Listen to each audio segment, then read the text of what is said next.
तुम्हारे पांव के नीचे कोई जमीन नहीं, कमाल ये है कि फिर भी तुम्हें यकीन नहीं।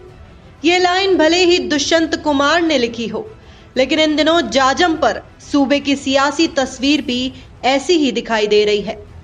द फैक्ट इंडिया से एक्सक्लूसिव बातचीत करते हुए बेनीवाल ने प्रताप सिंह सिंघवी के बयान पर पलटवार करते हुए कहा कि वो तो चला हुआ कारतूस है, उसे जवाब थोड़ी ना दूंगा।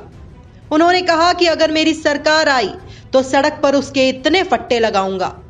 बेनीवाल यही नहीं रुके, बल्कि उन्होंने सियासी संकट का भी जिक्र करते हुए कहा कि गहलोत सरकार जब गिर रही थी तो उन 20 विधायकों में सिंघवी भी था, जिसने कहा कि मैं भी गहलोत के साथ हूं। उन्होंने कहा कि भाजपा उनकी मां है, जब ये अपनी मां के नहीं हुए तो किसके होंगे। वो तो चला हुआ कारतूस है, उसका जवाब थोड़ी दूंगा मैं। ऐसे तो पता नहीं कितने घूमते सड़कों पे। वो तो इतना बड़ा चोर है कि मेरी सरकार अगर आ गई ना तो इतने फट्टे लगाऊंगा सड़क पे उसके।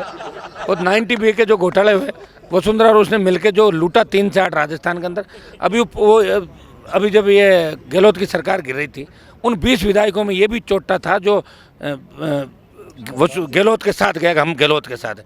तो ये तो जो भारतीय जनता पार्टी इनकी माँ है, जो अपनी माँ का ही नहीं है, वो किसी दूसरे क्या होंगे बताओ मुझे। इसके बाद बेनीवाल ने पूर्व मुख्यमंत्री वसुंधरा राजे पर निशाना साधते हुए कहा कि जब मैं वसुंधरा पर आरोप लगाता हूं तो वो क्यों नहीं बोलती है, मैं अपने आप जवाब दे दूंगा। मैं सिंघवी को क्यों जवाब दूंगा, वो कौन होता है। मैं तो वसुंधरा से कहता हूँ वो क्यों नहीं बोलती।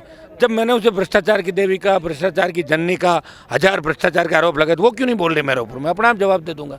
उस सिंघवी का क्या जवाब दूंगा मैं, वो कौन होता है।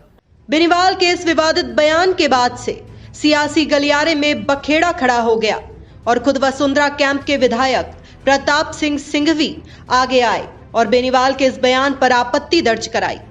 सिंघवी ने ट्वीट करते हुए कहा कि बेनीवाल की यह भाषा इस बात का घोतक है कि किस स्तर के वो राजनेता हैं और किस तरीके की उनकी राजनीति है। 3 सीटों से सरकार नहीं बनती और राजस्थान में ये शायद वो भूल रहे हैं। ईश्वर बेनीवाल जी को सद्बुद्धि प्रदान करे।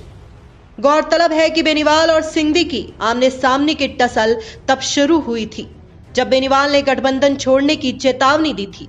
तब सिंघवी ने कहा था कि बेनीवाल के जाने से कोई फर्क नहीं पड़ेगा। उसके बाद जब बेनीवाल ने गठबंधन तोड़ा, तब सिंघवी ने कहा कि अब बेनीवाल को सांसद पद से भी इस्तीफा दे देना चाहिए। खैर, अब सियासत की सरगर्मियां बढ़ चुकी है, लिहाजा देखना होगा कि इस झगड़े का अंत होता कहां है। Bureau report, the fact India.